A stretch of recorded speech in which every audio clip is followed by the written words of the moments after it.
Pues el día de hoy es muy importante para los mexicanos, es el nacimiento de el presidente que todavía gobierna con su ejemplo, Benito Juárez García, el mejor presidente que ha habido en la historia de nuestro país, un indígena zapoteco que demostró cómo debe ser un gobernante: honesto, austero,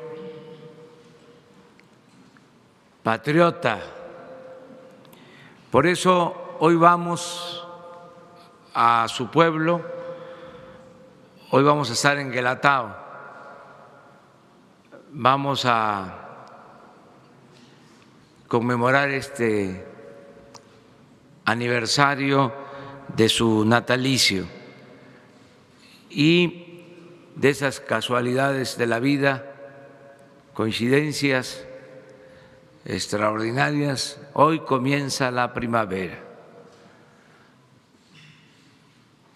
Vamos a estar en Oaxaca el día de hoy. Al mismo tiempo, queremos informarles sobre la cancelación de la reforma educativa, porque ayer, en ejercicio de sus derechos, se manifestaron maestros y impidieron que se sesionara en la Cámara de Diputados y en la Cámara de Senadores. Me dirijo a todo el Magisterio Nacional, a todos los trabajadores de la educación, para que se deje de manifiesto con toda claridad que siempre hemos cumplido y vamos a seguir cumpliendo con nuestros compromisos, que somos consecuentes, no ahora, sino desde hace mucho tiempo, que luchamos por la justicia y por una auténtica democracia. Siempre dije que no estaba de acuerdo con la mal llamada reforma educativa. Lo dije antes que otros y defendí a los maestros cuando querían imponer esta mal llamada reforma educativa, cuando inclusive querían imponerla con violencia, con el uso de la fuerza. Estando en la oposición, convoqué a los ciudadanos a defender a los maestros en los momentos más difíciles de su lucha. En la campaña, en los debates, cuando quisieron arrinconarme, pensando que iba yo a titubear acerca de mis posturas, y me preguntaron si iba yo a cancelar la reforma educativa. Contesté que sí, abiertamente.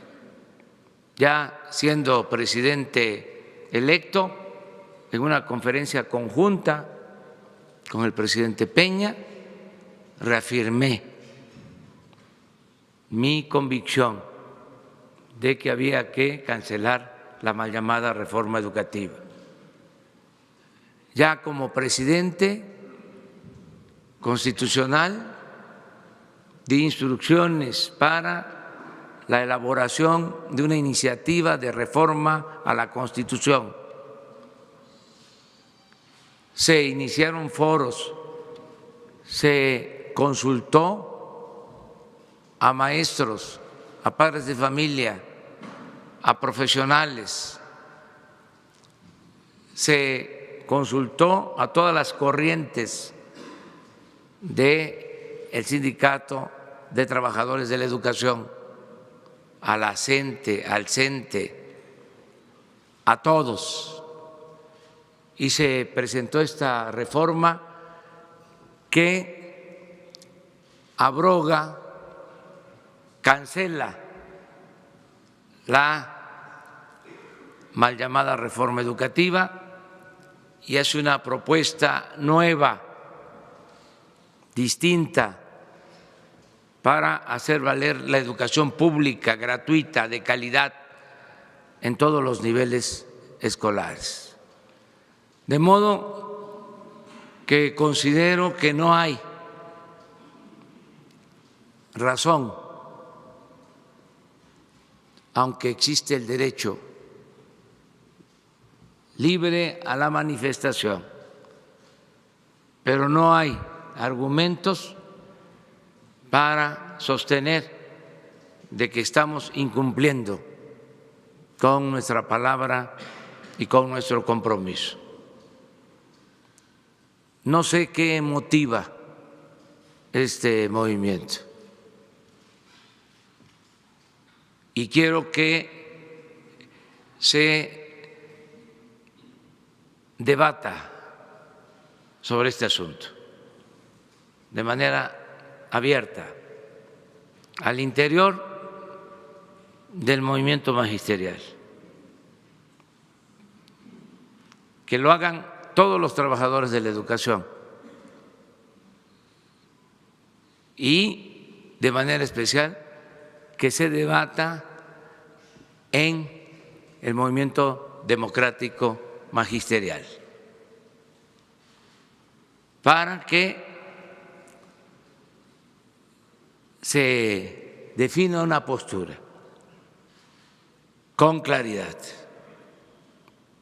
porque esto es algo parecido a lo que suele pasar, que grupos que en apariencia son radicales, sus actitudes demuestran más su adhesión al conservadurismo. Este es otro de los casos. Entonces, que se aclare, vamos al debate.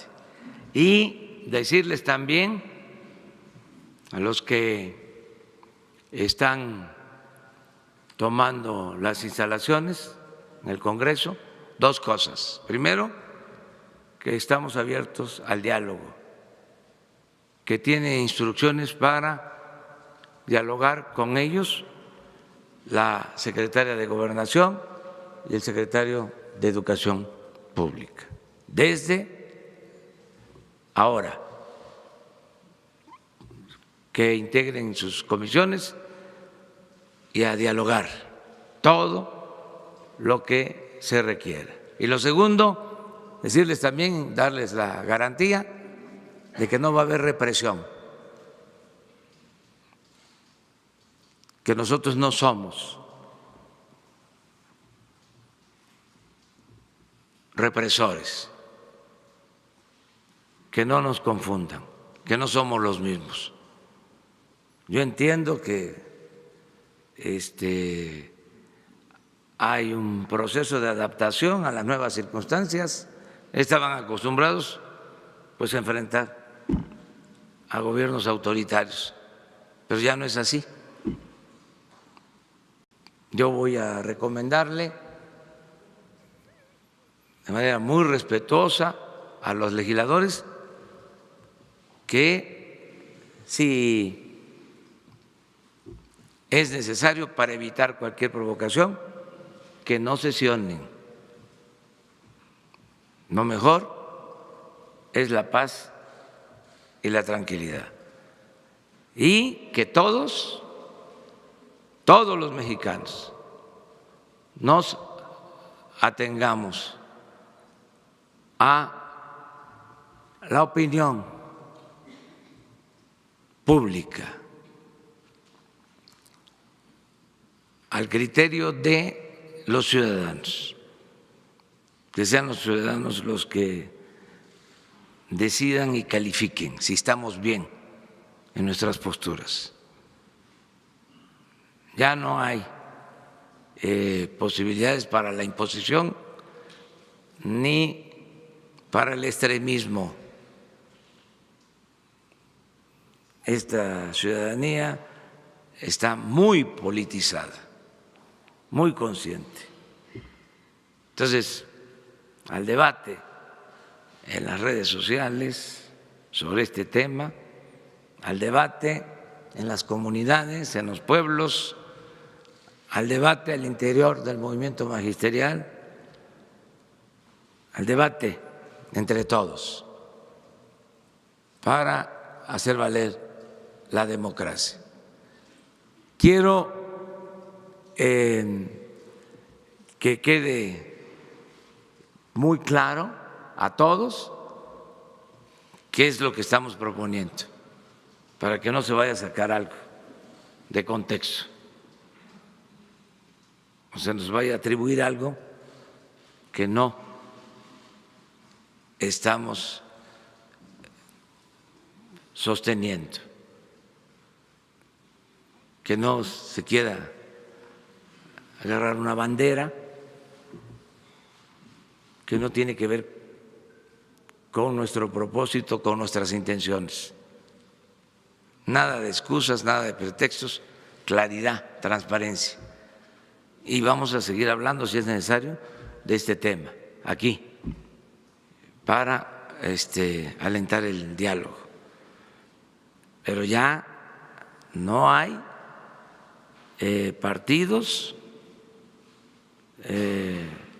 ni sindicatos, ni mucho menos grupos de intereses creados que estén por encima del interés general, del interés del pueblo de México. No hay favoritismo para nadie, para ninguna organización. Y como decía el presidente Juárez, que es muy oportuno recordarlo, y aplica nada por la fuerza, todo por la razón y el derecho. Le voy a pedir a Esteban Moctezuma que les dé a conocer cuáles son los puntos de la propuesta que se está haciendo y reafirmar mi compromiso de que se cancela la mal llamada reforma educativa.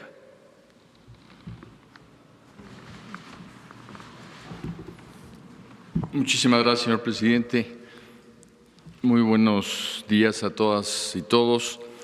La iniciativa para la abrogación de la reforma educativa y para que nazca de esta un acuerdo educativo, porque ha participado desde hace ya 6 meses la sociedad entera y particularmente las maestras y los maestros dándonos sus opiniones sobre el sistema educativo.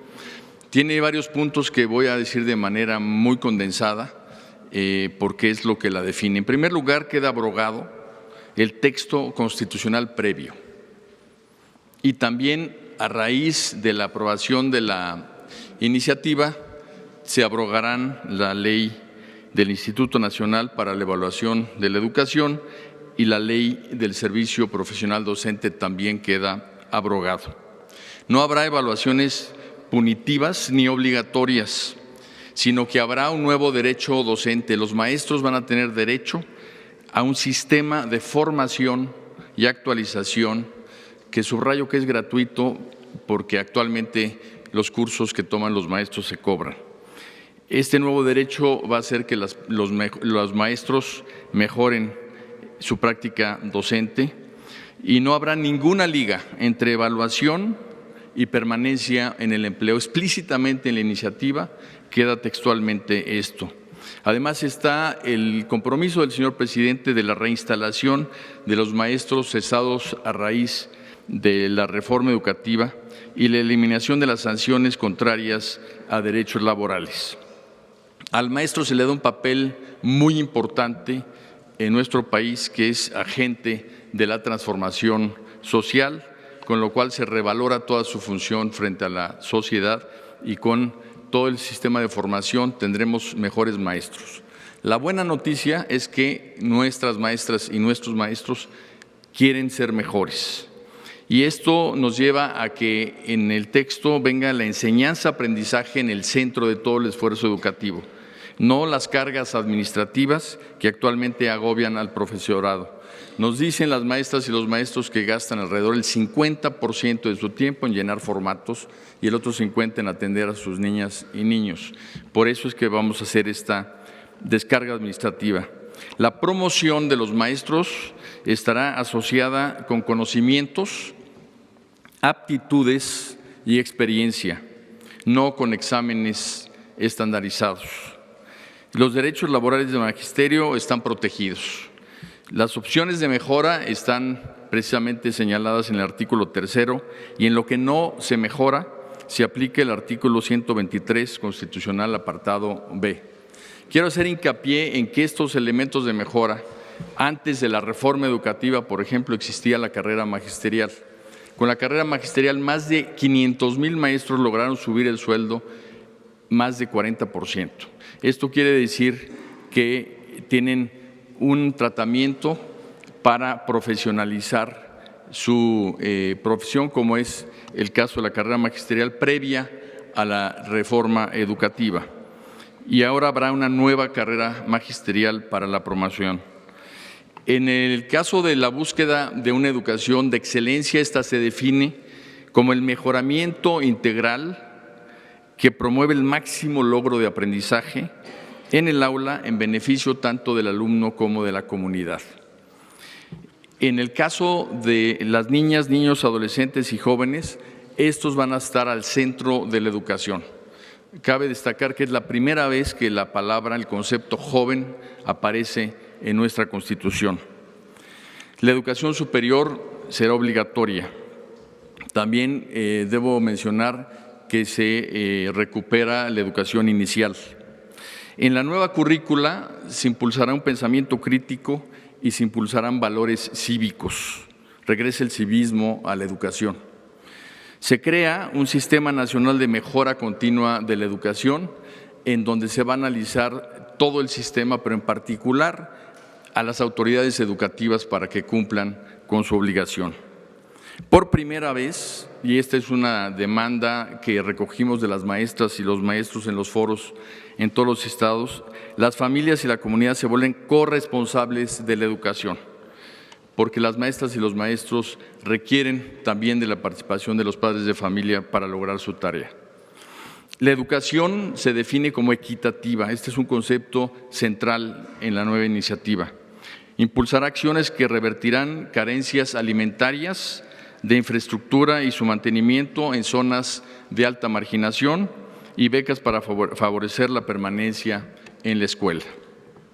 El Sistema Nacional de Mejora Continua de la Educación va a tener un consejo técnico integrado por maestras y maestros con experiencia frente a grupo y especialistas. Estas maestras y maestros serán personas que ya hayan vivido frente a grupo y que sean expertas en educación indígena, en educación especial, en educación multigrado, para que no solo se tenga el punto de vista de un especialista, sino fundamentalmente de alguien que haya vivido la educación. Se fortalece la convivencia, el aprecio y el respeto por la naturaleza, por la diversidad cultural y por la dignidad de la persona. Es una educación inclusiva, este es otro de los principios que se agregan, intercultural y plurilingüe, con respeto a los derechos de todos. Formará a los agentes de cambio que México necesita, fortaleciendo la educación normal. Uno de los mayores esfuerzos que se van a hacer es precisamente tener una educación normal que realmente sea a la altura de los retos de nuestra educación pública. Va a haber algo que es muy importante y que rompe totalmente con la reforma educativa previa. Una educación para las diferentes realidades de México, una educación pertinente con contenidos y políticas por regiones. Y vamos a invitar a los actores sociales a participar en estas tareas para que las regiones tengan expresada también en la educación pública su propia cultura y valores. Los adultos mayores tendrán garantizada la posibilidad de ingreso a las instituciones educativas en sus distintos tipos y modalidades para aprender a lo largo de la vida. No se trata de que una persona que no aprendió y que ya es adulto tenga cerradas las escuelas. Van a poder participar para precisamente seguir o empezar a estudiar. Los planes y programas de estudio van a tener perspectiva de género. Y una cosa muy importante, van a estar centradas en ciencias y en humanidades. Esto es una definición muy importante, revivir las humanidades, y por ello habrá historia, geografía, civismo, filosofía, tecnología, innovación, lenguas indígenas, lenguas extranjeras, artes como la música, educación física, deporte, promoción de estilos de vida saludables, literacidad, cuidado del medio ambiente y cultura de paz. Toda la educación va a estar garantizando que nuestros niñas, niños y jóvenes sean personas que sepan defender los derechos humanos, que conozcan lo que es la igualdad sustantiva, la cultura de paz, la honestidad. Va a haber un especial énfasis en la honestidad, en los valores y en estar siempre en una mejora continua. Contribuirá a la mejor convivencia humana, al respeto por la diversidad cultural y por la naturaleza. Será una educación inclusiva y se va a garantizar la educación especial para las personas con discapacidad. Se respeta y promueve la autonomía universitaria, y el Sistema Nacional de Mejora Continua también tendrá un Consejo Ciudadano que le ayude con su criterio a tomar las mejores decisiones. Habrá cada vez mayor oportunidad de acceso a la educación superior hasta lograr cero rechazo, y educará no solo para el empleo, educará para la vida, no solo para capacidades cognitivas, sino también, además de ellas, capacidades socioemocionales y valores cívicos. En muy apretado resumen, señor presidente, esto es lo que contiene la iniciativa que en las comisiones de la Cámara de Diputados está por discutirse para abrogar la reforma educativa y hacer una nueva educación pública, porque lo mejor de la educación pública está por venir. Pues eso es básicamente lo que queríamos informar, y abrimos la sesión. Quedó pendiente de ayer.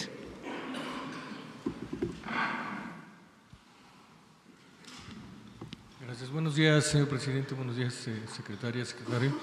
Alejandro Lelo, de la Red Diario Basta, Tabasco. Y preguntarle, presidente, en el Senado ya se va a empezar a discutir el tema de la revocación de mandato. Los escenarios de la oposición, sobre todo el más importante, es que si usted va en la boleta en el 2021, en la elección intermedia, arrasaría incluso las 17 gubernaturas. Y esto llevaría prácticamente, son los escenarios que ellos tienen, incluso gente de Morena, a la aniquilación electoral del pluripartidismo, y quizás estaríamos pasando nuevamente a una hegemonía de un partido político. La cuarta transformación requiere de la hegemonía de un partido político para consolidarse. Si me permite, ahorita le haría una siguiente pregunta, presidente. Miren, la democracia son los ciudadanos los que deciden, y no hay que tenerle miedo al pueblo, no ver al pueblo como menor de edad. ¿Por qué la tutela? El ciudadano en México en los tiempos actuales es muy consciente. Creo que lo más importante de nuestro tiempo es esa politización de los ciudadanos, la fuerza de la opinión pública. Esto se usaba mucho durante la época de la Reforma y de la República restaurada, como parte del movimiento liberal. A Santana lo terminó venciendo no el ejército liberal, sino lo terminó venciendo la fuerza de la opinión pública, porque ya la gente estaba harta de este caudillo que fue 11 veces presidente de México y engañó una y otra vez hasta que la gente dijo se acabó y se tuvo que ir. Luego regresó ya grande, pero sin tener ninguna fuerza. Todavía cuando la intervención francesa fue a ofrecer sus servicios y le dijeron ya no, porque la sociedad quería los cambios. Es lo que está pasando actualmente. Esa es nuestra fortaleza. Hay una voluntad colectiva dispuesta a llevar a cabo una transformación en el país. Entonces, que sean los ciudadanos los que decidan. Inventaron nuestros adversarios lo de la reelección, ya era para reelegirme. Ya dejé de manifiesto de que eso va en contra de mis principios, de mis convicciones, que soy partidario del sufragio efectivo, de la no reelección. Muchos de ellos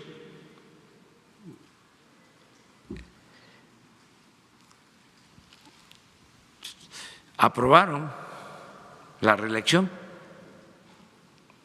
en los últimos tiempos para diputados y para otros cargos. Y ahora sacan la bandera de la no reelección. Hay mucha hipocresía en todo esto. Por eso digo que la verdadera doctrina de los conservadores es la hipocresía. Bueno, yo no me voy a reelegir, yo me someto a la revocación del mandato para que a mediados del sexenio la gente decida si continúo o no. Si continúo, termino en el 24, bajo ninguna circunstancia seguiría en el gobierno.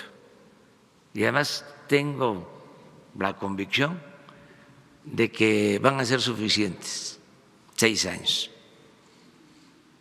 para sentar las bases, crear el hábito democrático, erradicar la corrupción y echar a andar la economía para que haya trabajo y haya bienestar en el país.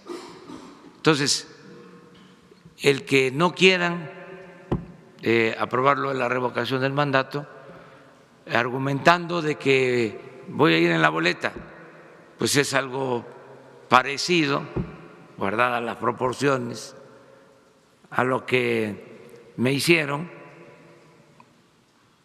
cuando me desaforaron.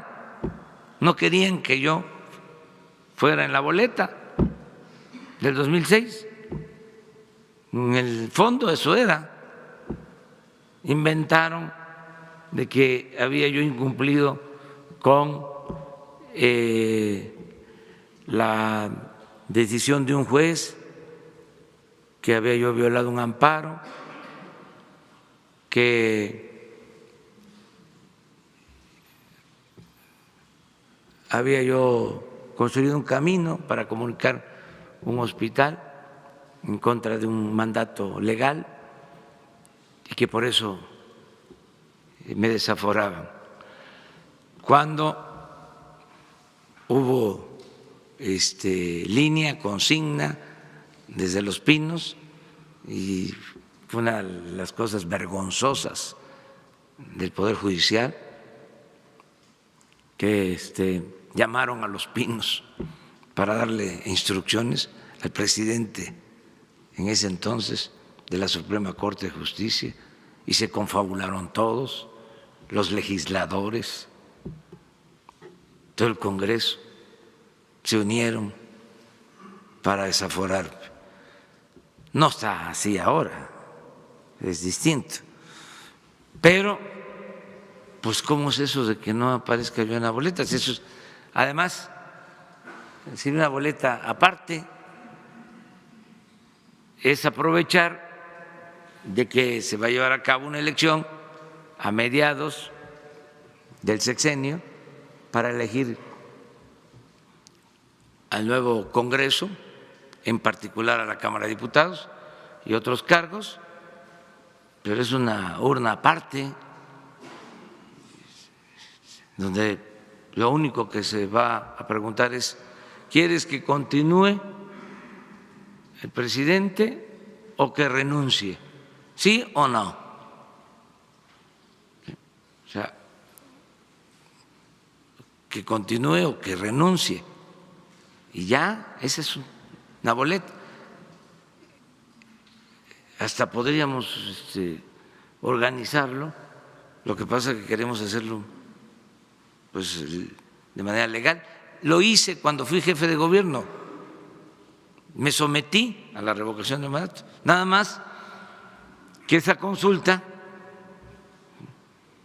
fue telefónica. No sé si se pusieron también mesas, pero sí me acuerdo de que a mediados de mi mandato como jefe de gobierno se consultó, igual, si querían que yo siguiera o que me fuera. ¿Cómo consulté si aumentaba el precio del boleto del metro o no? Como consulté varias cosas. Entonces ahora, si se aprueba esta reforma, pues es un asunto legal y aplicaría para la presidencia de la República, pero después podría aplicar también para gobernadores, para senadores, para presidentes municipales. ¿Por qué aguantar a un mal gobernante? ¿Por qué aguantar 6 años a un mal presidente? Imagínense cuánto se hubiese ahorrado si se hubiese establecido de tiempo atrás la revocación del mandato. ¿Que no era suficiente 3 años para saber cómo iba a terminar un sexenio? Entonces es un derecho, además, ciudadano. El pueblo pone, el pueblo quita, es el artículo 39 de la Constitución, es la democracia participativa. El pueblo tiene en todo momento el derecho de cambiar la forma de su gobierno. Eso es lo que estoy planteando. Me dicen algunos, ayer estaba yo viendo,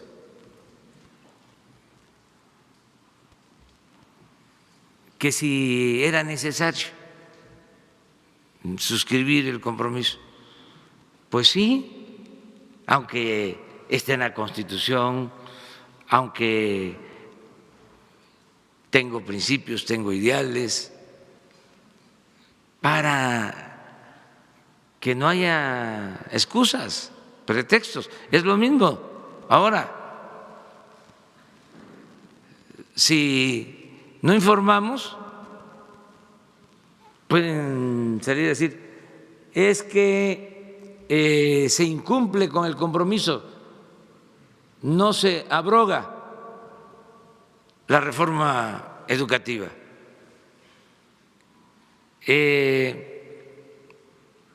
Va a continuar el sistema de evaluación punitiva. No, no va a continuar. Miren, de todos los puntos que planteó Esteban, hay uno importantísimo, el de la gratuidad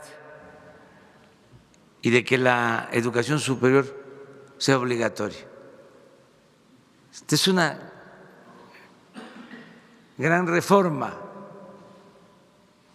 porque todo el proceso en contra de la educación pública, gratuita y de calidad comenzó. Volvemos a lo mismo. Con Salinas, siendo Zedillo secretario de Educación, se reformó el artículo 3 para que la educación fuese obligatoria, gratuita, solo en el nivel básico. Es decir, primaria, secundaria. Y se empezó a poner al mercado la educación en el nivel medio superior y en el nivel superior. Desde entonces,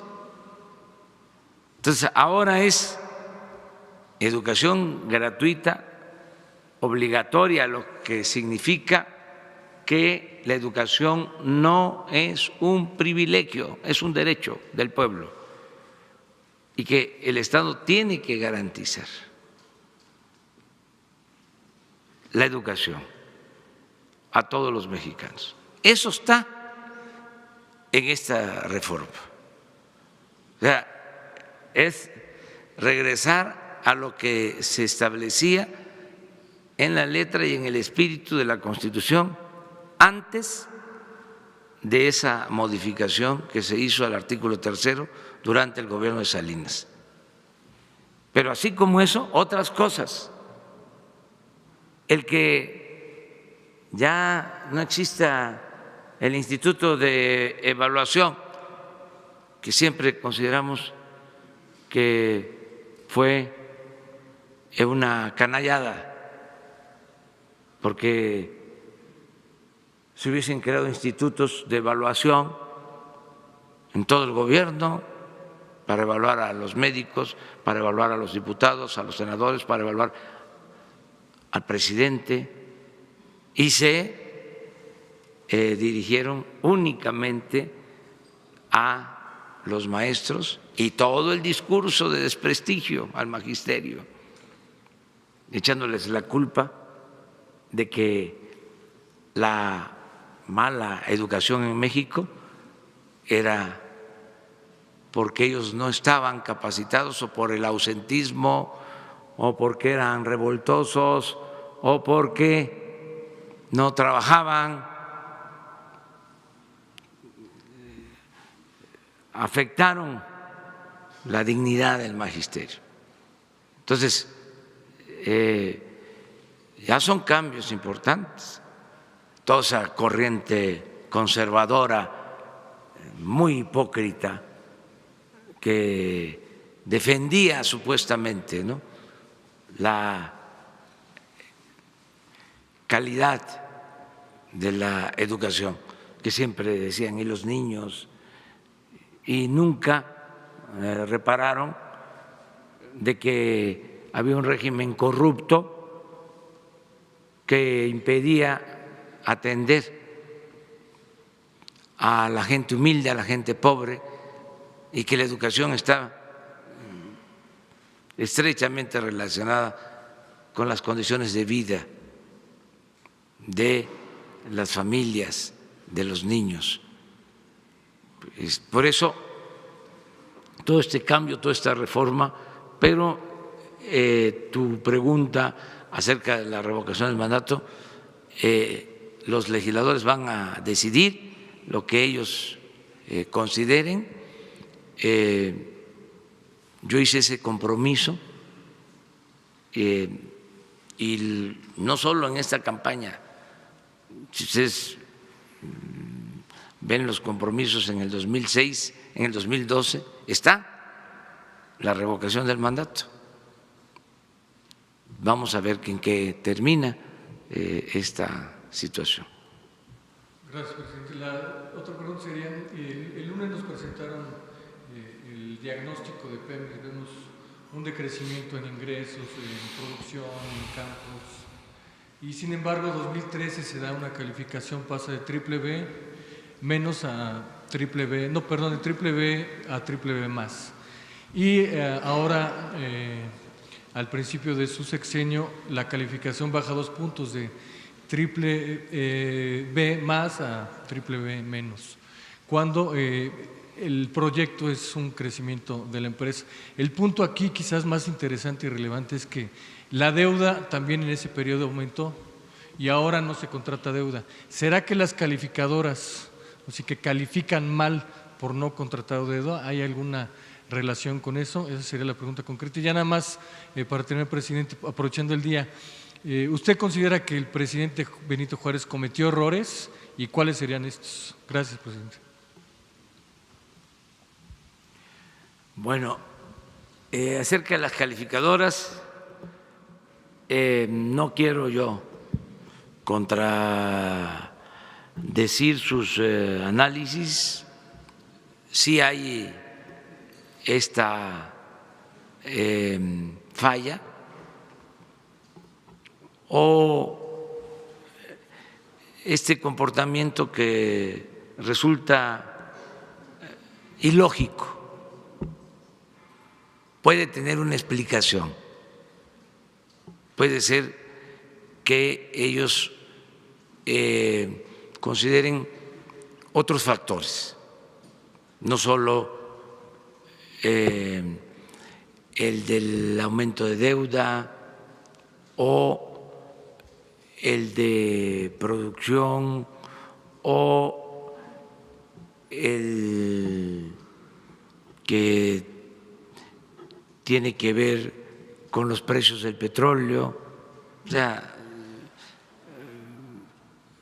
como se hacen estos casos, son una serie de indicadores, ¿no? Pero sí es muy extraño, sería bueno, sano, no es reproche, que explicaran, o sea, por qué cuando no se invirtió en Pemex nada, cuando se paró Pemex en los últimos 3 años de la pasada administración y creció tanto la deuda, calificaron como muy bien el desempeño de la empresa.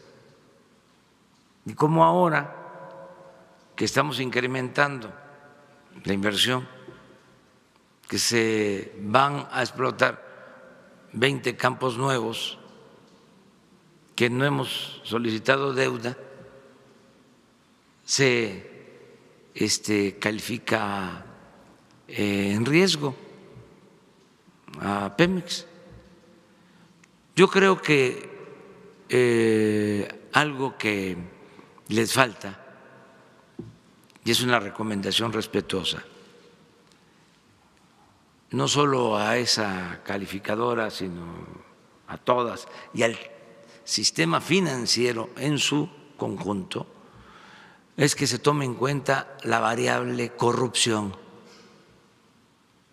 Creo que eso es lo que les distorsiona cualquier análisis. No toman en cuenta eso. Aunque al mismo tiempo sí hay ya en el mercado financiero una lectura distinta, se empieza a dar un cambio. Por ejemplo,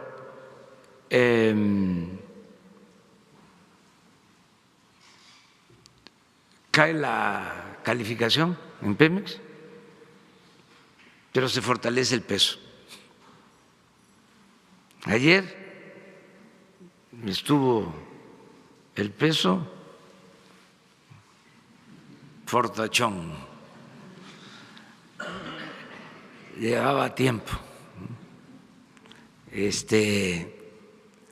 eso pues tiene que ver con una lectura distinta del sector financiero.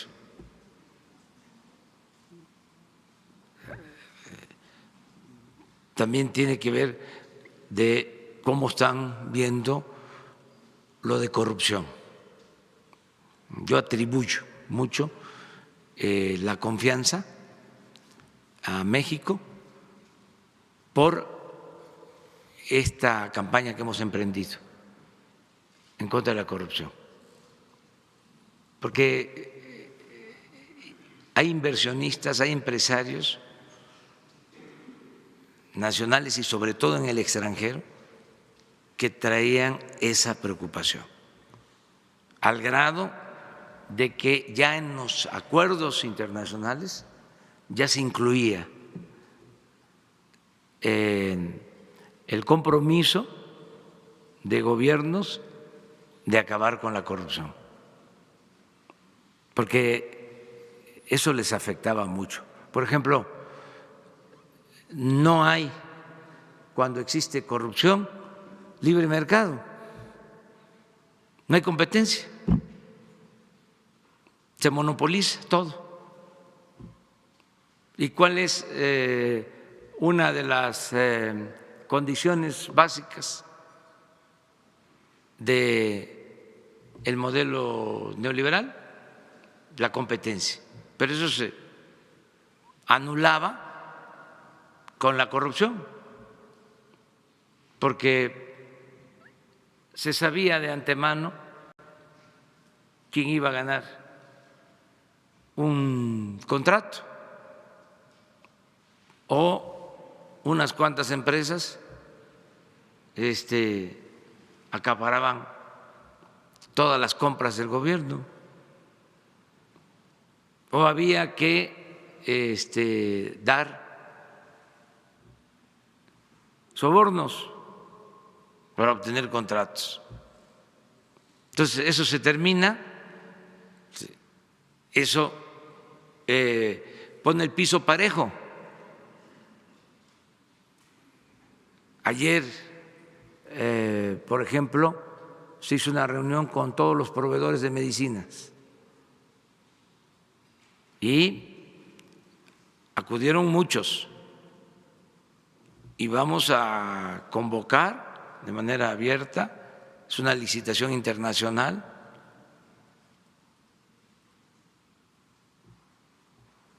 y que no haya preferidos. Me informaron de que participaron más de 200 proveedores, porque ya no queremos que tres vendan el 70%. ¿Y esas iban a participar en las licitaciones, esas tres? Esas hasta que se aclare si esas adquisiciones fueron legales, si no hubo corrupción, si no hubo influyentismo, que sería inmoral.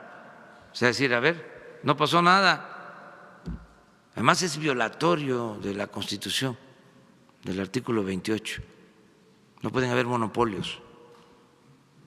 Entonces, son cambios que se están dando. Muy bien. Que le decía del presidente Benito Juárez, si usted cree que cometió errores, ¿y cuáles serían? Gracias, presidente. Todos los seres humanos cometen errores, pero fueron muchísimos más sus aciertos, muchísimos más. Su honestidad, su perseverancia, su apego a los principios, su estoicismo, es decir, el padecer de sufrimientos. Imagínense lo que es que se van a su esposa, a sus hijos al extranjero porque corrían riesgos, y allá en el extranjero se mueren sus hijos y él está acá en la lucha y solo escribe para decir que le dolía mucho. Y el patriotismo, la fe inquebrantable en la causa que defendía. Gente muy cercana a él, de principios, con convicciones, no aguantaron. Cuando parecía que todo estaba perdido, le recomendaban de que negociara, de que era lo mejor. No lo estaban haciendo moderados, sino los radicales del movimiento liberal. Y él dijo, no, nunca. Entonces, muchísimas virtudes y el mensaje de que se respetara nuestra soberanía, que México restaurara su república, una cosa grande. Una vez comenté que fue tan grande la fama, la gloria del presidente Juárez, que se le admiraba en el extranjero.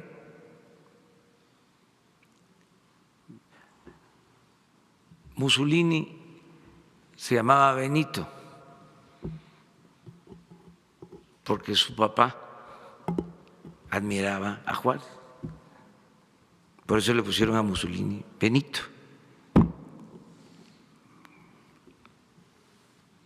Un dirigente con dimensión mundial, un gran dirigente. Y sus críticos, pues que hagan su trabajo, ¿no? ¿Yo por qué? ¿Y haberse reelecto fue algún error, no?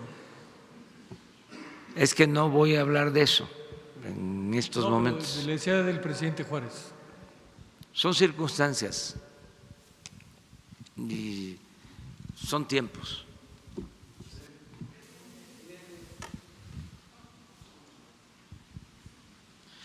Buenos días, presidente, secretario. Enrique Legorreta, de Quinto Poder. Ayer el exdirector de la CFE, Enrique Ochoa, sugirió que tanto Manuel Bartlett como usted podrían tener desconocimiento sobre la forma en que se llevaron a cabo los contratos para la construcción de los gasoductos, a los que usted ha hecho referencia y que fueron expuestos también en el Desfalco Profundo, una investigación conjunta entre Quinto Poder y Código Magenta. ¿Qué tendría que decir al respecto?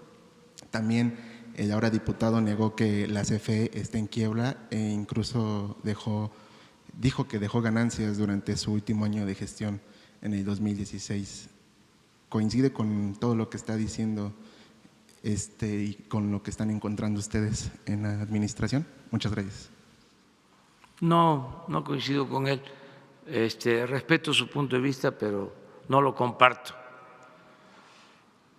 Fue desastroso lo que hicieron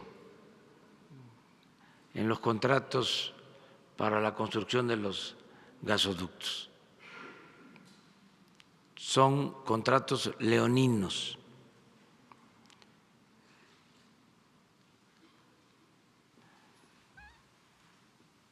Les comento dos, tres cosas. Una, se tiene que pagar por esos gasoductos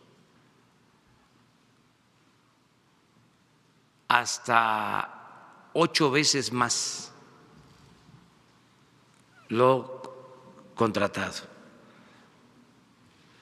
Es decir, si el gasoducto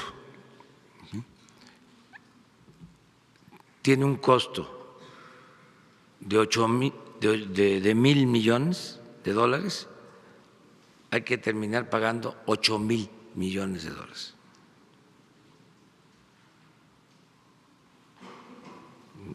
De manera inexplicable, porque no solo es la construcción, sino el sistema de financiamiento.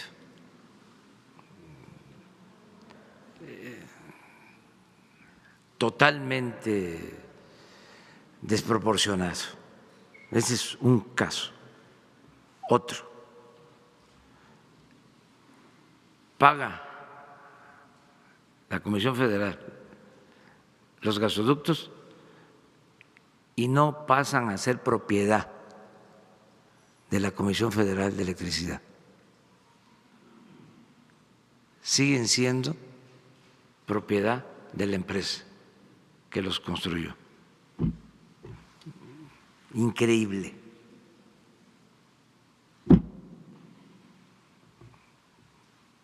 Y tres, si por alguna razón, como sucede, se detiene la construcción, la Comisión Federal de Electricidad tiene que pagar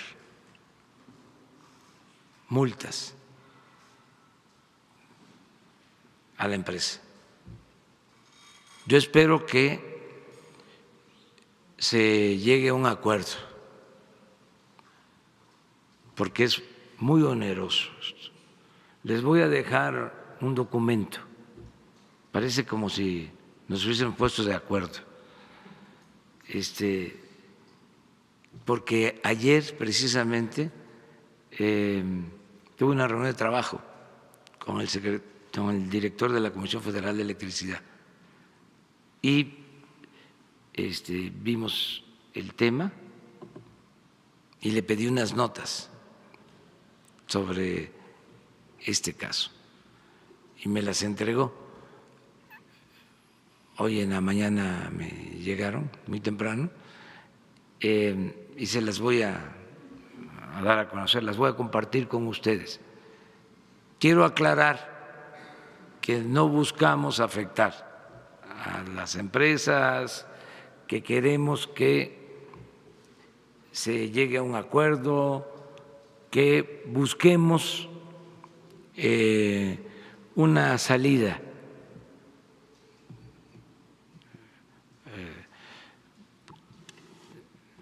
justa, equilibrada, que no perjudique al interés público y que tampoco las empresas salgan perjudicadas. Entonces tenemos que revisar esto. Legalmente no queremos cancelar los contratos, nada más les puedo decir que tienen una falla de origen, no fueron aprobados estos contratos por los consejos de administración, no se aprobaron por el Consejo de Administración de la Comisión Federal de Electricidad.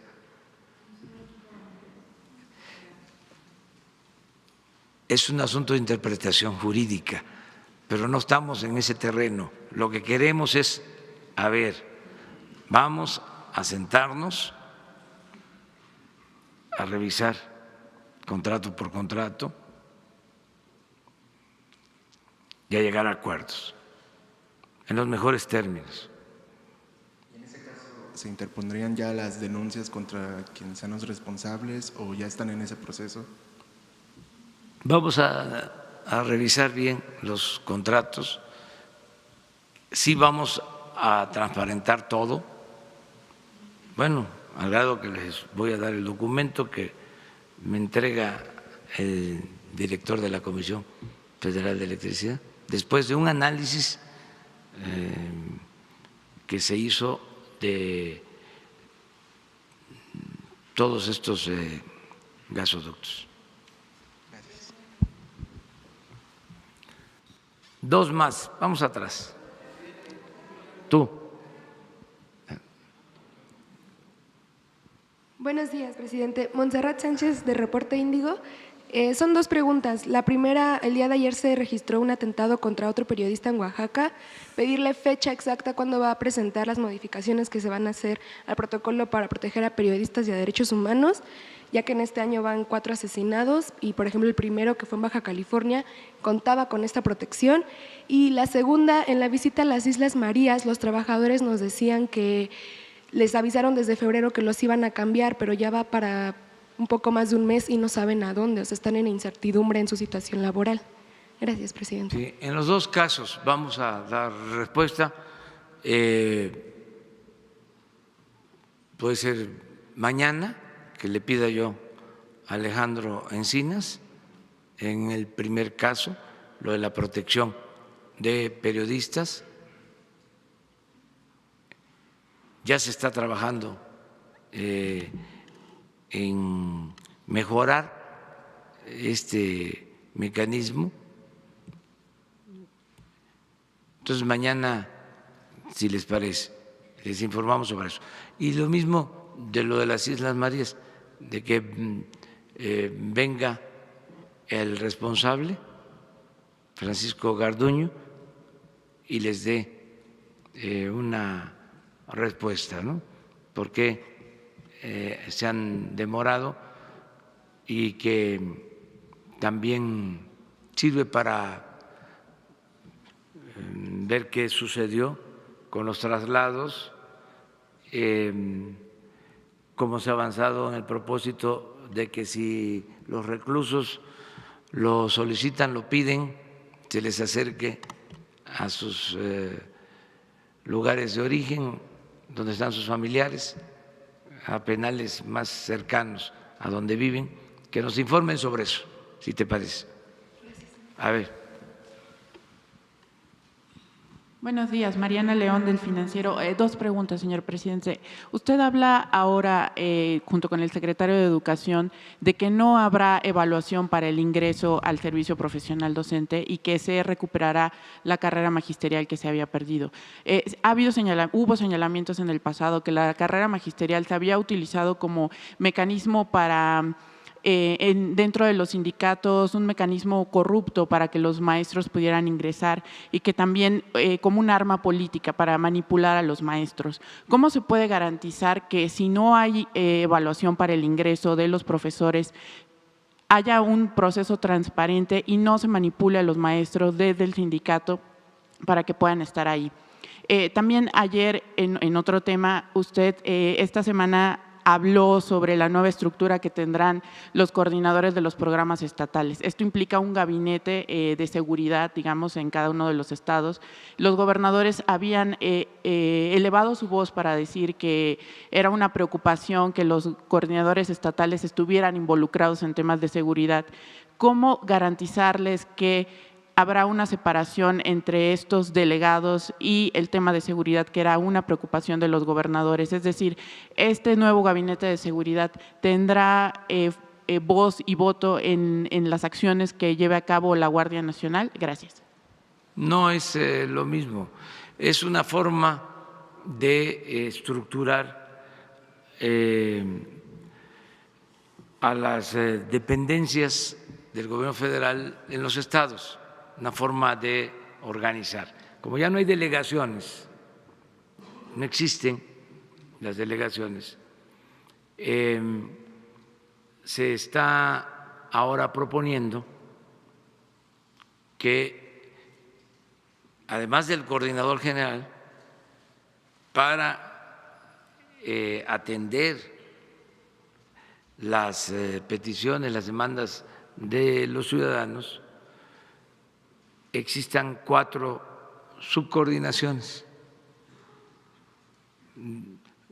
Cada subcoordinación por gabinete, ya no por secretaría. Entonces, son 4 gabinetes, es un subcoordinador para el gabinete de gobierno y seguridad, otro subcoordinador para el gabinete de economía, hacienda, administración, otro gabinete para desarrollo energético o sector energético y comunicaciones y obras públicas, y otro gabinete de bienestar. Entonces, es el coordinador y 4. Y un administrativo, porque en cada estado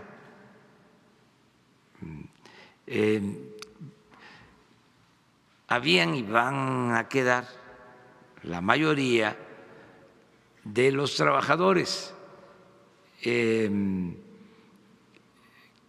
base, de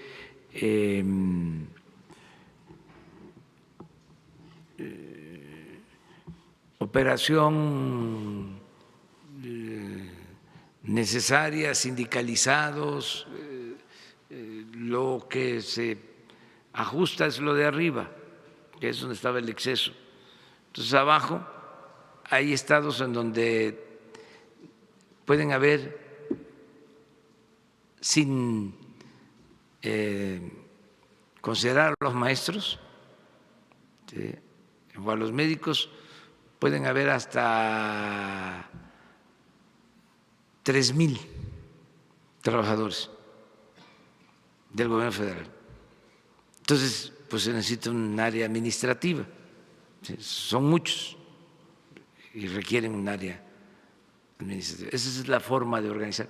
No tiene nada que ver con la parte política. Es una manera de organizarnos para funcionar mejor en lo administrativo. Es que usted decía ayer que quedaría el delegado, el gabinete y abajo las 266 coordinaciones. Ah, sí. Entonces, esta duda surge porque si el gabinete de seguridad tendrá injerencia abajo en las 266 coordinaciones que tienen que ver con el tema de seguridad y Guardia Nacional. Eso de que los coordinadores no son los que deciden en cuanto al tema de seguridad pública. Desde que hubo una inconformidad de los gobernadores, se llegó a ese acuerdo. Y en el tema de los maestros que le preguntaba, ¿cómo garantizar realmente que si no hay un examen para el ingreso de los maestros y se recupera la carrera magisterial, no se caigan estas prácticas que pasaron durante muchos años de manipulación de los maestros? No va a haber corrupción, sencillamente. O sea, no se va a permitir la corrupción en nada. No hay influyentismo. Entonces, lo de las evaluaciones se elimina y se busca un sistema de participación conjunta entre maestros, padres de familia, para resolver, sin que haya influyentismo, sin que haya recomendados, sin que se vendan las plazas, nada de eso, absolutamente. Yo creo que ya Esteban tiene una forma, ¿no?, para atender esto. Presidente, ¿y usted se va a reunir con los maestros de la coordinadora? Porque ellos habían solicitado ayer justo al secretario Moctezuma que se reuniera con ellos. Pues yo voy a Guelatao y sí creo que tanto la secretaria de Gobernación como el secretario de Educación los van a atender bien, los van a escuchar y se puede resolver el problema. Yo no puedo estar en todo porque pues tengo otras cosas también. Esto es muy importante, pero está siendo atendido. Yo estoy al tanto, ¿sí?, de todo lo que sucede. Si no, tendría yo que atender, porque esta es una sección, ¿sí?, básicamente es de Oaxaca. Tendría yo que atender a los de Chiapas, tendría yo que atender a los de Michoacán, tendría yo que atender a los del CENTE, tendría yo que atender, ¿sí?, a los mineros, tendría yo que atender pues a muchos. Entonces tenemos que distribuirnos el trabajo. Hay lineamientos generales. Claro que voy a ver a los maestros. en Guelatao la mayoría van a ser maestros. Ahí los voy a saludar, ahí vamos a hablar. Y todo el tiempo estoy recogiendo los sentimientos de la gente y atendiendo problemas, siempre. Entonces, también eso ya va a cambiar. Nada de que, a ver, vamos a la mesa de diálogo, ¿no? Como era antes, ¿no? Y se dialoga y luego rueda de prensa. ¿Saben qué hacían a veces? Se reunían, se dialogaba, se ponían de acuerdo de lo que iban a salir a decir allá afuera y habían otros acuerdos. Habían otros, los secretos, que se sabían después o a veces nunca se sabía. No, aquí todo transparente. Si se logra el diálogo hoy, si ellos que aceptan dialogar,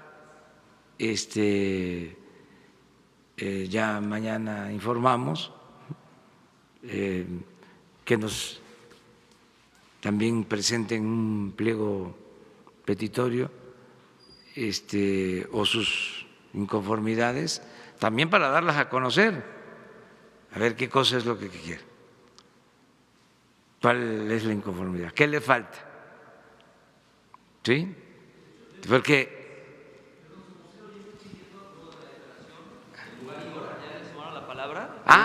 bueno, qué bueno, ya, a las 10 de la mañana, no en Gobernación, eso está muy feo, como decía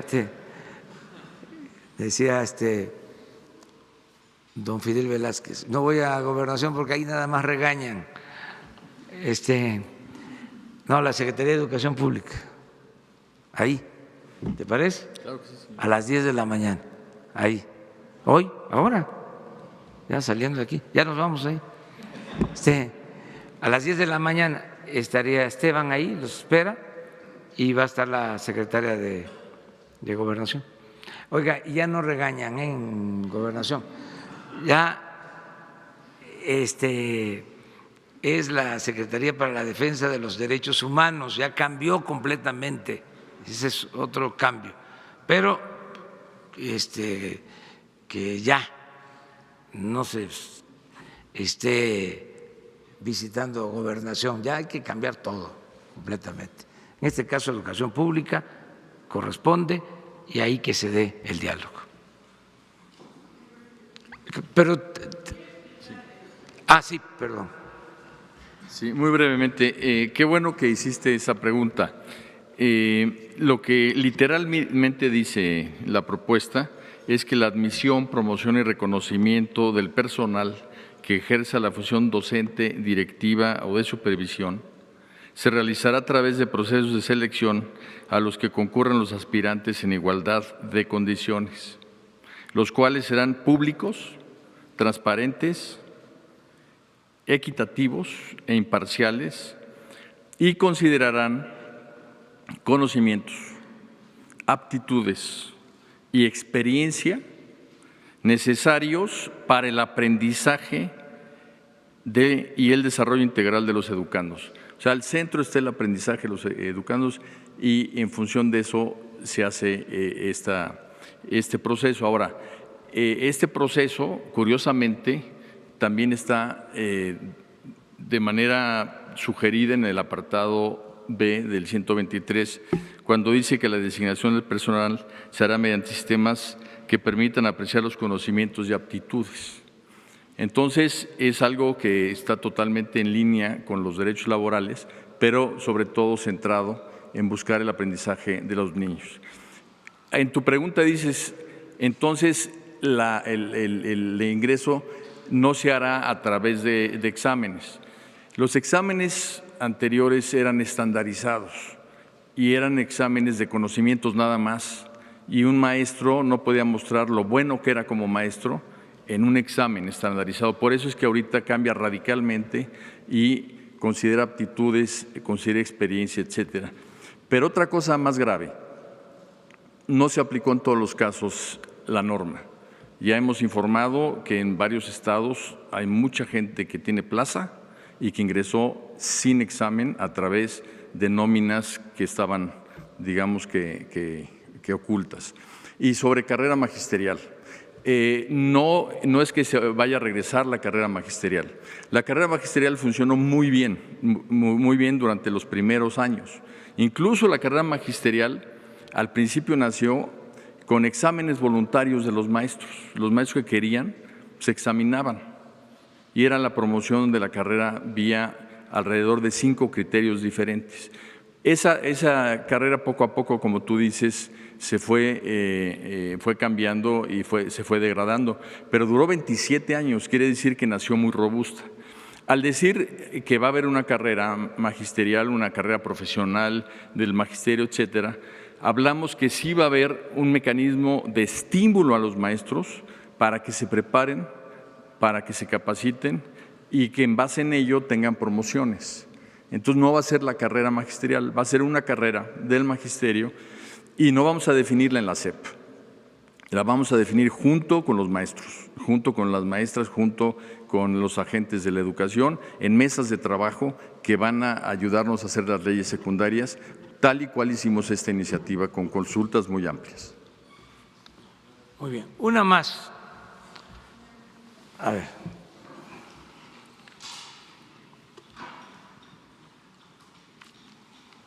Sí, tú. Presidente, buenos días. Agustín Velasco de UNO TV.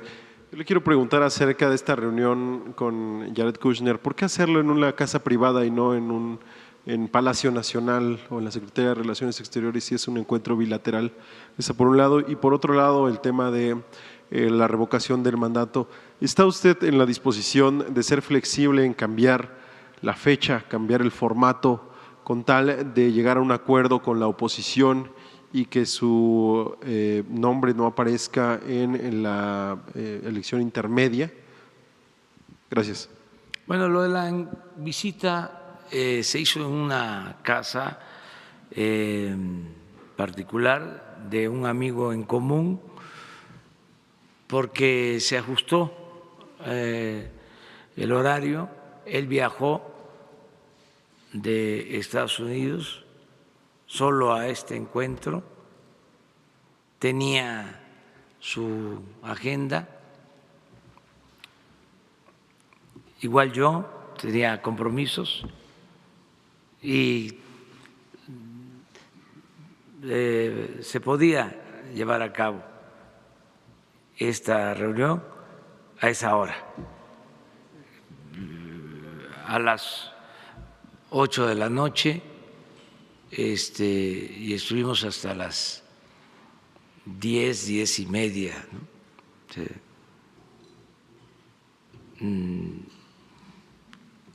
Ahora sí que muy tarde para este encuentro por las labores que uno realiza, ¿no? Y lo hicimos así porque lo consideramos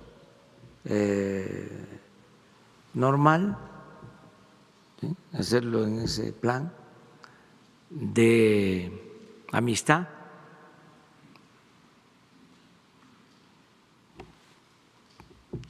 Cenamos ahí,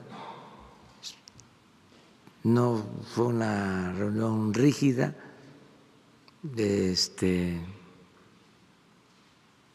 acartonada, fue una conversación circular, como son a veces estas reuniones muy importantes. Entonces, por eso se decidió hacer. No, porque habían testigos y lo informamos. Ninguno, porque pues fue un encuentro amistoso. Sí se habló del tema del tratado, ya lo mencioné, reafirmamos nuestro compromiso de que se debe de aprobar ese tratado, porque hay cosas que benefician al país.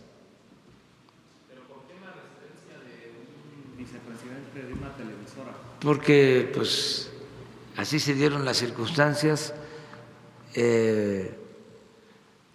a lo mejor en otra ocasión me voy a reunir con alguien en casa de un periodista, amigo, o en casa de un campesino, o en casa de un maestro. Así se dieron las cosas. Hay también la coincidencia de que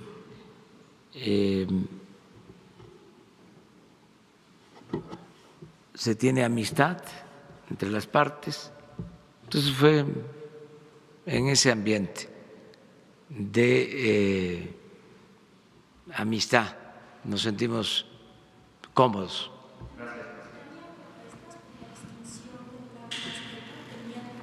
No, ya eso yo expresé aquí, me lo preguntaron y dije que yo no me oponía a eso.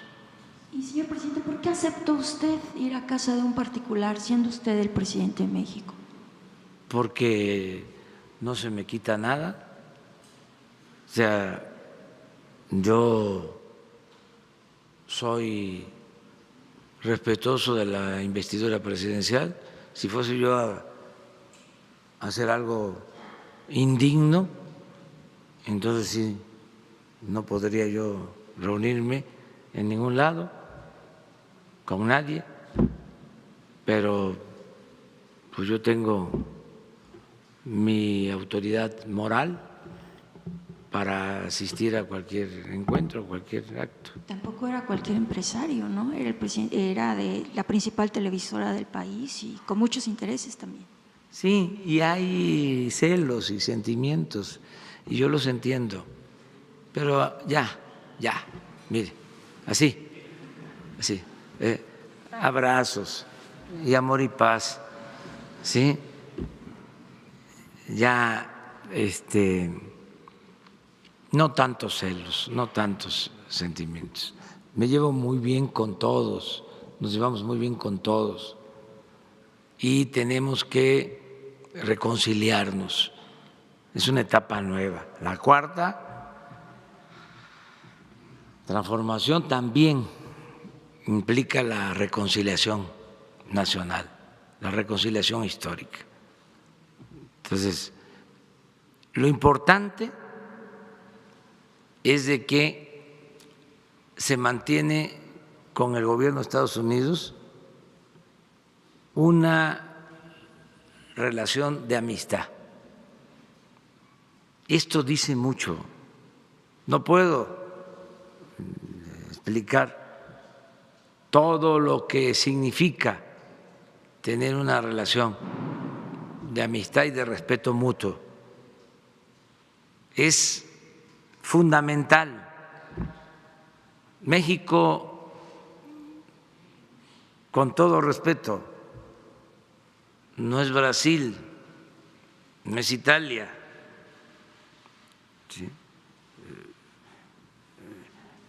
Italia es Roma y Roma fue durante mucho tiempo la cuna de la civilización occidental, como Grecia, como Atenas, muy importantes, ¿sí? Esas naciones.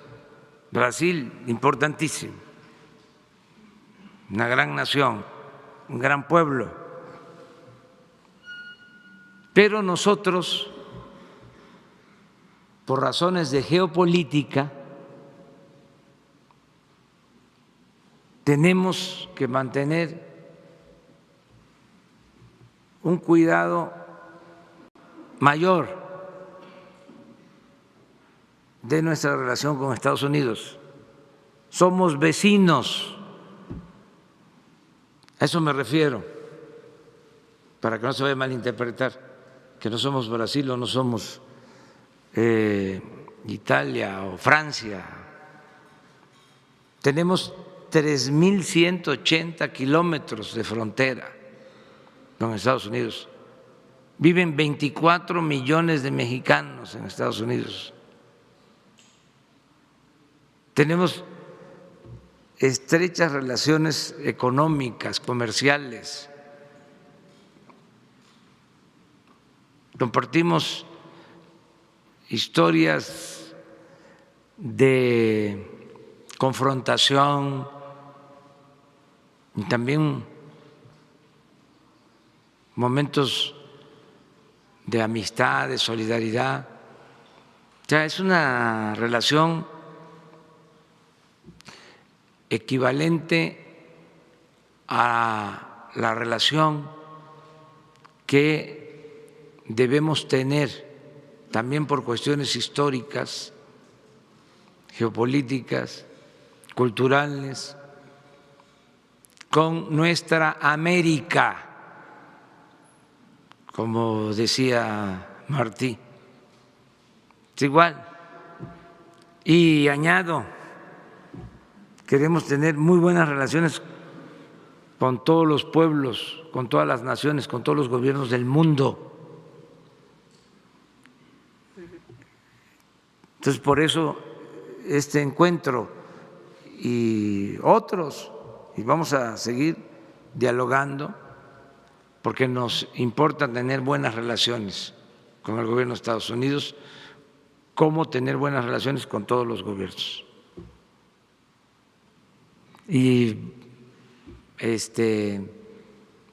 lo que buscamos es ver si se puede hacer el acuerdo bilateral de inversión para el empleo y el desarrollo del país.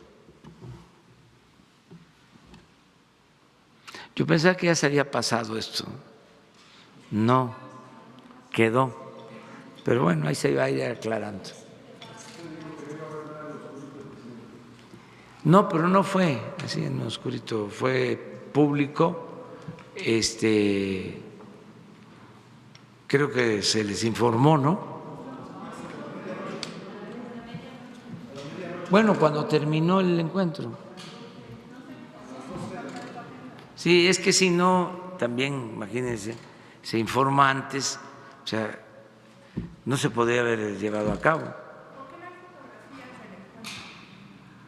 Porque no fue del todo formal, no fue un encuentro acartonado, fue una plática, fue una conversación abierta. Eso fue.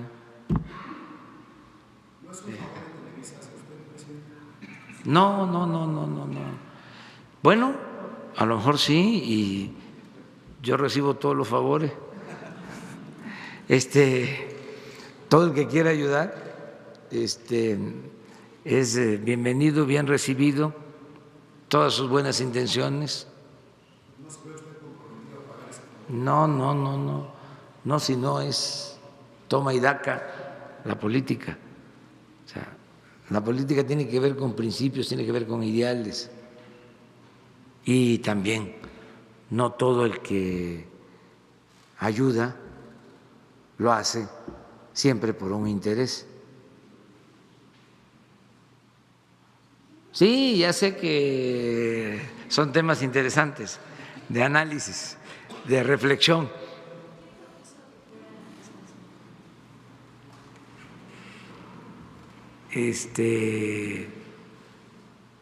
Conjuntamente.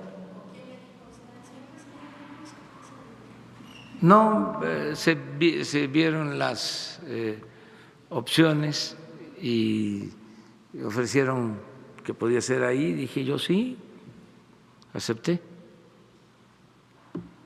Así fue. Tan. Sí.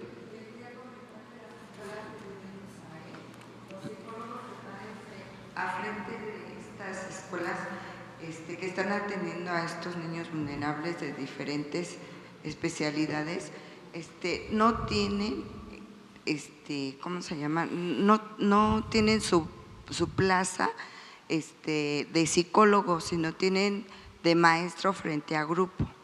Y además están ganando menos que un maestro. Y también no les han entregado su nombramiento, que lo tienen que ir a buscar hasta Toluca, en el sindicato. Hay muchas anomalías en ese aspecto. ¿Qué medidas se van a tomar? Mire, todo lo que es el sector educativo, como el sector salud, tiene esas irregularidades. Muchos trabajadores eventuales, trabajadores por honorario, que llevan mucho tiempo de esa forma, que como en este caso tienen una profesión, llevan a cabo un trabajo y les pagan como si ocuparan o desempeñaran otro trabajo, otra tarea. Todo esto lo tenemos que regularizar. No va a ser fácil, y he venido diciendo de que no lo vamos a poder hacer de la noche a la mañana. Nada más en el sector salud son 80,000 trabajadores. Pero sí, el plan es regularizar a todos los trabajadores. O sea, para decirlo con toda claridad, como se entiende mejor, basificarlos, pero gradualmente. Entonces, estamos definiendo en el caso de salud un procedimiento para empezar con los que tienen más antigüedad como eventuales, ¿sí? Y así ir avanzando. Lo mismo en el sector educativo, todo esto que estás planteando. Son de las cosas que queremos hacer durante el sexenio. Sería demagógico decir que lo vamos a resolver este año. No vamos a poder, no podríamos. Es mucho lo que tiene que hacerse y implica también recursos, implica tener más presupuesto, pero sí el compromiso de ir gradualmente resolviendo estas cosas. Contigo terminamos, sí. Muchas gracias. Buenos días, señor presidente. Miguel Arzate, del Sistema Público de Radiodifusión, Canal 14. Preguntarle, señor presidente, si tiene información de qué motiva a la CENTE a manifestarse. Ya tuvo un acercamiento con el secretario de Educación en la SEP cuando el conflicto en las vías del tren y se llegó a un acuerdo. Ahora, este bloqueo que hubo en la Cámara de Diputados piden que se derogue la reforma educativa. Su gobierno ha manifestado que ese es el camino, pero siguen estas manifestaciones. ¿Qué motiva a la CENTE? ¿Qué hay detrás de estas movilizaciones? ¿Quién está detrás de la coordinadora? ¿Tiene información? No tengo información y no quiero aventurar nada, pero lo mejor es aclarar las cosas. Qué bueno que se va a dar el diálogo, qué bueno que tratamos el asunto. Tenía yo ganas de decirlo. Desde ayer tenía yo ganas de hablar de esto. Es decir, a ver, ¿cómo que piden que se derogue la reforma educativa si eso es lo que estamos haciendo? Entonces, ¿por qué esa actitud? Está consensada, está consultada con las bases, porque ser organización democrática implica mandar obedeciendo. Nada de que un sector, una facción, una corriente va a tomar decisiones que corresponden a todos. Entonces, por eso, a ver, ¿de qué se trata? ¿Cuál es la inconformidad? Y entendernos de esa manera y respetarnos. Y las dos cosas. Primero, diálogo. Y segundo, cero represión. Imagínense que el presidente de la Cámara de Diputados, de la Cámara de Senadores, solicite el uso de la fuerza pública. No se frotarían las manos los conservadores, los fifí. No, no somos iguales. No, si el problema lo van a tener. Ya no se puede ser rebelde sin causa. Ya no se permite eso. ¿Quién no lo permite? El pueblo de México. Ya no se puede. Los mismos diputados, los mismos senadores, los jueces, magistrados, ministros, nosotros los servidores públicos que tenemos que ver con el poder ejecutivo, ya no se puede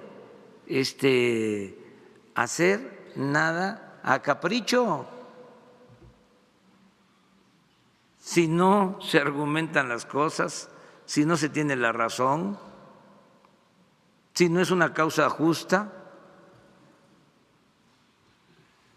ya lo ven a uno con malos ojos, los ciudadanos, la gente. Eso ya cambió completamente y hay que avisarles a muchos, hay que tocarles la puerta. Tum, tum, tum, tum, tum. Te vengo a avisar de que ya cambió la realidad social y política de México. Ya pégate tu sacudida, tu zarandeada. Ya, es esto otra cosa. Por eso ahorita que acordamos aquí, entre todos, que se propuso, ¿dónde? Gobernación. No, ¿qué gobernación? Educación pública. Cambio completo en todo. Y yo espero que esto mejore y todos van a ayudar, todos. Y los maestros son muy conscientes. Y puede ser que sea desinformación, que les haga falta que se les explique más, o desconfianza, porque también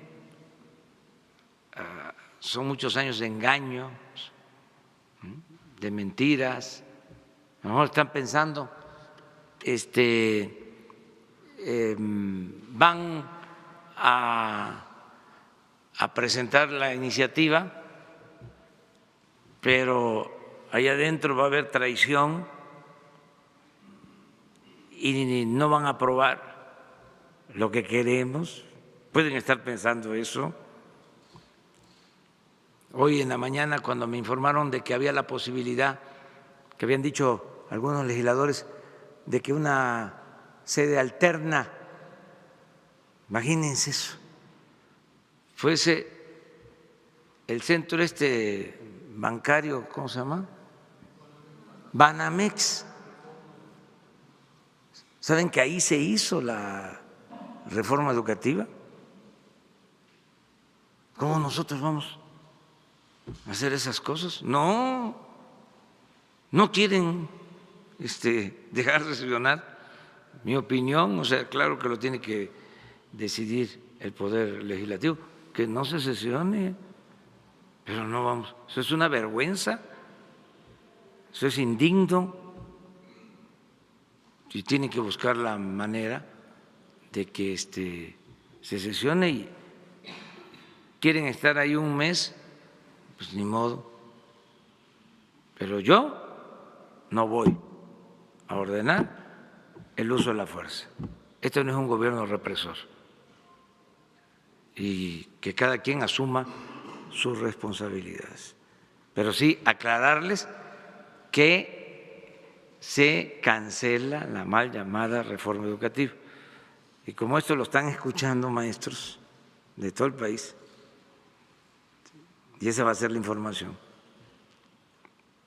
Entonces, los mismos maestros, ahora que regresen los maestros a algunas comunidades, les pueden decir, la misma gente, y a ver, ¿qué fuiste a hacer allá?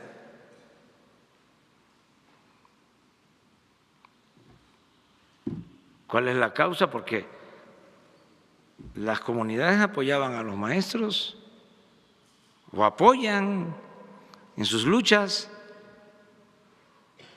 pero que les informaban de qué se trataba.